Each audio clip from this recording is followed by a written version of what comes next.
இனியவர்களே வணக்கம். திருவழிபாட்டு திருவிவிலிய வாசிப்பிற்கு உங்களை அன்போடு வரவேற்கிறேன். இன்று ஆண்டின் பொதுக்காலம் 12ஆம் ஞாயிறு. அச்சம் அகற்ற ஆண்டவரை பற்றுவோம் என்ற மைய தலைப்பில் இன்றைய இறைவார்த்தை பகுதிகளை நான் உங்களோடு சிந்திக்க விரும்புகின்றேன். முதலில் அச்சம் என்னும் உணர்வை நாம் புரிந்து கொள்வோம். உளவியலில் அச்சம் அல்லது பயம் என்பது நேர்முகமாகவும் எதிர்மறையாகவும் பார்க்கப்படுகின்றது. நேர்முகமாக பார்க்கும்போது அச்சம் என்பது ஒரு வகையான பாதுகாப்பு வளையம், டிஃபென்ஸ் மெக்கானிசம். தேர்வு பற்றிய அச்சம். நம்ம வீட்டில் குழந்தைகள் தேர்வுக்காக படிக்கிறான்னு வைத்துக்கொள்வோம். தேர்வு பற்றிய அச்சம் என்பது தேர்வு பற்றியது அல்ல, தேர்வுக்கு பின்னால் வரக்கூடிய ரிசல்ட் பற்றியது, அதோடு சேர்ந்து வரக்கூடிய எதிர்காலம் பற்றியது. அந்த பயம் இருப்பதால் நாம் தேர்வுக்கு தயாராக இருக்கின்றோம். ஒரு வீட்டு தலைவர் குடும்பத்திற்கு கடன் ஏற்பட்டு விடுமோ என்ற பயத்தில் கடினமாக உழைக்கின்றார். கடன் பற்றிய பயம் கடின உழைப்புக்கு நம்மை தூண்டுகிறது. சாலையில் போகின்றோம், வரக்கூடிய வாகனம் நம்மேல் ஏற்றிவிடுமோ என்ற பயம் இருப்பதால் நாம் உடனடியாக கவனமாக நம்முடைய பாதையை அமைத்துக் கொள்கிறோம். இங்கே உயிர் பற்றிய பயம் நம்மை நாமே தற்காத்து கொள்ள உதவுகிறது. இப்படியாக பயம் என்பது ஒரு பாதுகாப்பு வளையமாக செயல்பட்டு நம்முடைய உடலையும் உள்ளத்தையும் காப்பாற்றுகிறது. இது நேர்முகமான பயம் அல்லது அச்சம். எதிர்மறையாக பார்க்கும் போது அச்சம் என்பது வழக்கமாக எதிர்காலத்தை பற்றியதாக இருக்கின்றது. நாளை என்ன நடக்குமோ, என்னுடைய வாழ்வு எப்படி மாறுமோ என்ற அச்சம், அல்லது தனிமை பற்றிய அச்சம், நோய் இறப்பு பற்றிய அச்சம், மற்றவர்கள் நம்மை பார்த்து என்ன நினைப்பார்களோ என்ற அச்சம். இப்படியாக பல்வேறு நிலைகளில் நாம் அச்சம் கொள்கின்றோம். உளவியலில் 4 எதிர்மறையான உணர்வுகள் பேசப்படுகின்றன: அச்சம் அல்லது பயம், கோபம், குற்ற உணர்வு, தாழ்வு மனப்பான்மை. இந்த 4 எதிர்மறையான உணர்வுகளில் அடிப்படையாக இருக்கக்கூடியது அச்சம். இன்றைய இறைவார்த்தை பகுதி எத்தகைய அச்சத்தை பற்றி பேசுகிறது? ஆண்டவரை தேர்ந்து கொள்ளும் போது நாம் தனிமைப்படுத்தப்படலாம், துன்புறுத்தலுக்கு ஆளாகலாம். அப்படிப்பட்ட அச்சத்தில் நாம் என்ன செய்வது? ஆண்டவரை தேர்ந்து கொள்வது என்பது கடவுள் பற்றிய எண்ணத்தில் இருக்கலாம், அல்லது இறையாட்சி சார்ந்த விழுமியங்கள். இப்போ நம்ம ஒரு அலுவலகத்தில் வேலை செய்கிறோம், எல்லாரும் லஞ்சம் வாங்குறாங்க, நம்ம மட்டும் லஞ்சம் வாங்காமல் நேர்மையாக இருக்கிறோம். அப்போ நேர்மையாக இருக்கும்போது நாம் கொஞ்சம் கொஞ்சமாக தனித்து விடப்படுகிறோம். அல்லது நம்ம வீட்டில் நம்ம மட்டும் கோயிலுக்கு போகிறோம், கடவுளை பார்க்குறோம், இறைவேண்டல் செய்கிறோம், நல்ல விவிலியம் வாசிக்கிறோம், ஜெபக்கூட்டங்களுக்கெல்லாம் போகிறோம், திருப்பலிக்கு போகிறோம், நவநாளுக்கு போகிறோம்.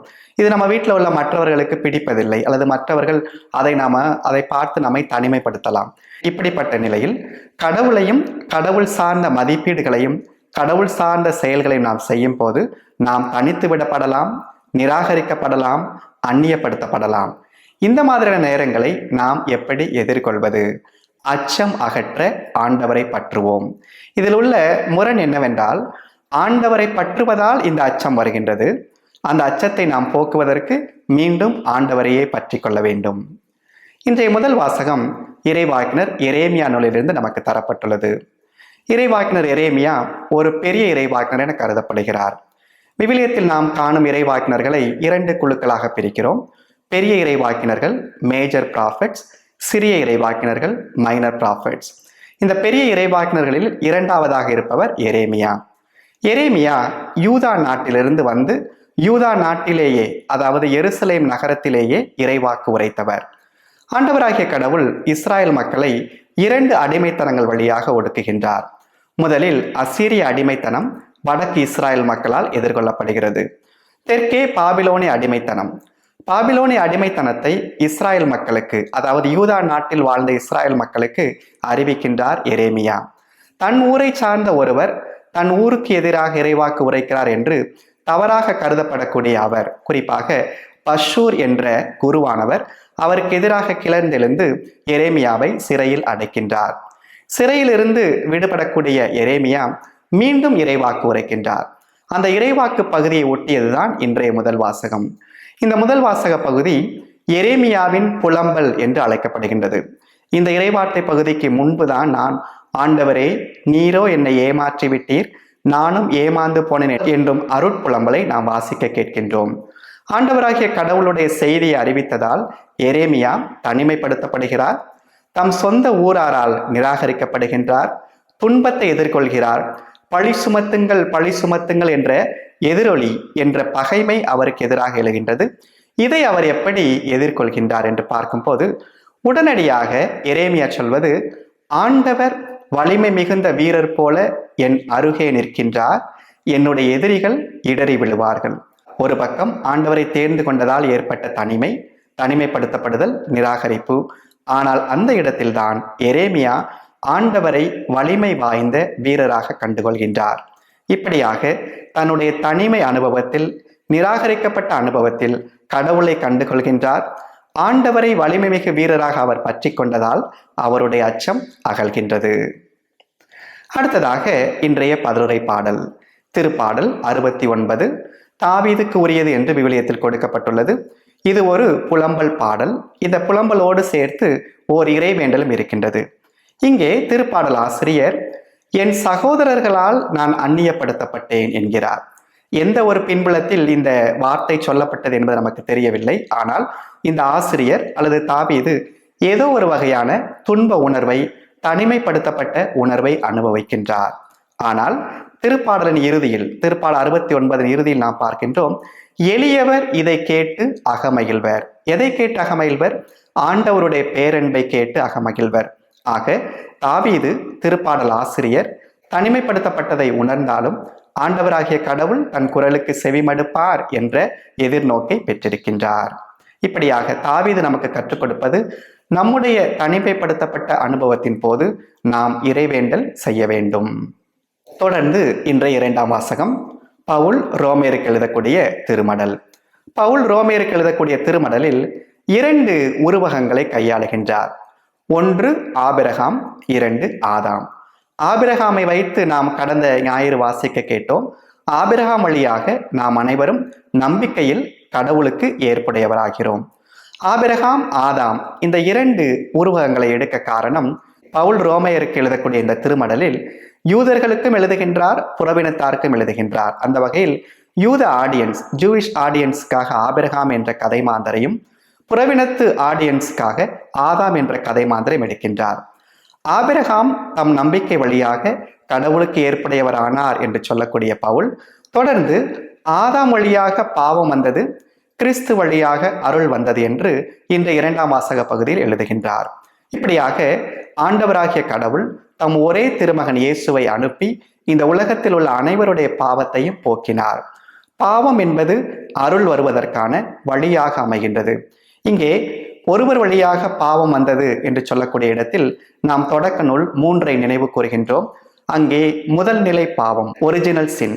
இங்கே பவுல் தனிப்பட்ட ஆதாமுடைய பாவ செயலை அல்ல, ஒட்டுமொத்தமாக பாவ நிலையை குறிப்பிடுகின்றார்.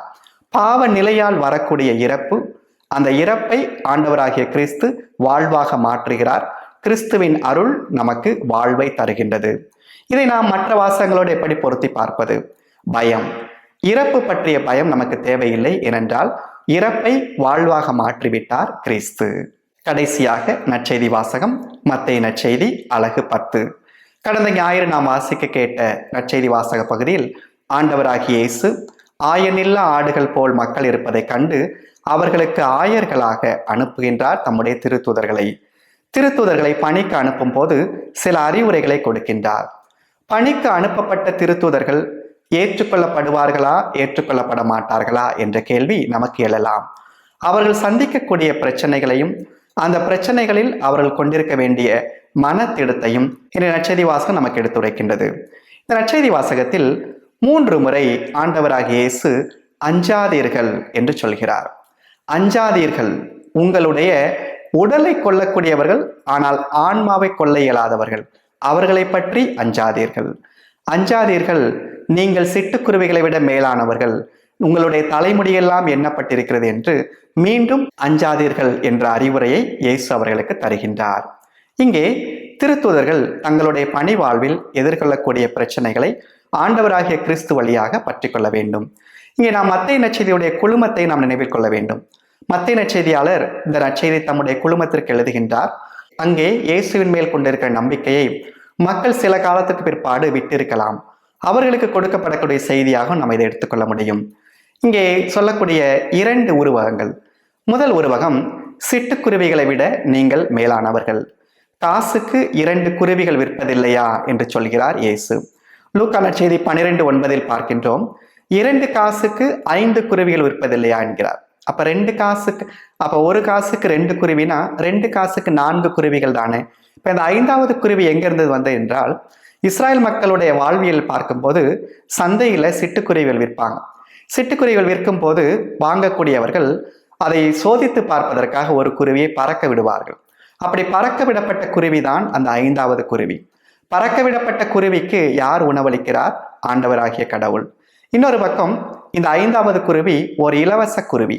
அந்த இலவச குருவியை கூட ஆண்டவராகிய கடவுள் பாதுகாக்கிறார் என்றால் தம்முடைய சீடர்களை அவர் பாதுகாக்க மாட்டாரா? இதைத்தான் திருப்பாடல் 139 நாம் வாசிக்கின்றோம். ஆண்டவர் தொடர்ந்து நம்மை அறிந்தவராகவும் பாதுகாப்பவராகவும் இருக்கின்றார். 2வது எடுத்துக்காட்டு, உங்கள் தலைமுடியெல்லாம் எண்ணப்பட்டிருக்கின்றது.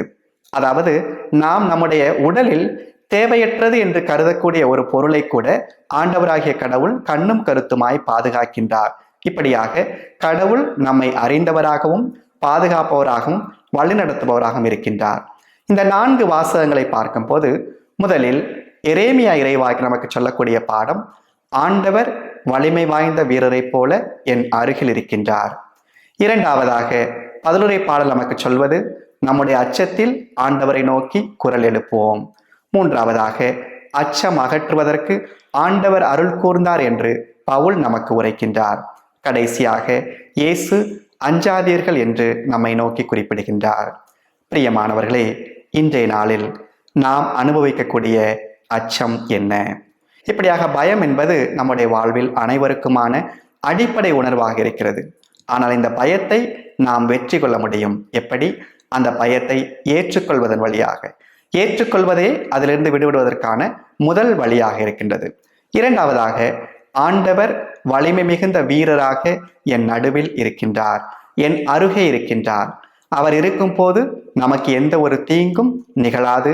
எதிரிகள் அவரை கண்டவுடன் இடறி விழுவார்கள். இதுதான் எளிய நம்பிக்கையில் நாம் ஆண்டவரை நோக்கி குரல் எழுப்புவது. நம்முடைய வாழ்வில் தனிமைப்படுத்தப்பட்ட நேரங்கள், குறிப்பாக ஆண்டவரை தேர்ந்து கொண்டதற்காக, ஆண்டவருடைய மதிப்பீடுகளை தேர்ந்து கொண்டதற்காக, ஆண்டவருடைய வார்த்தையை தேர்ந்து கொண்டதற்காக நீ துன்புற்றாய் என்றால் நீ கவலைப்பட வேண்டாம். ஆண்டவர் உன் அருகில் இருக்கின்றார். ஆண்டவர் உன் அருகில் நின்று உன்னை காக்கின்றார், உன் குரலுக்கு செவிமடுக்கின்றார். இந்த வாக்குறுதியை நாம் ஏற்றுக்கொண்டு எரேமியா, பவுல், இயேசு சொன்ன வார்த்தைகளை நம்முடைய வாழ்வாக மாற்றுவோம். இந்த வாரம் இனிய வாரமாகட்டும். இறைவன் உங்களை நிறைவாக ஆசீர்வதிப்பாராக. அச்சம் அகற்ற ஆண்டவரை பற்றிக் கொள்வோம். இன்றும் என்றும். நன்றி.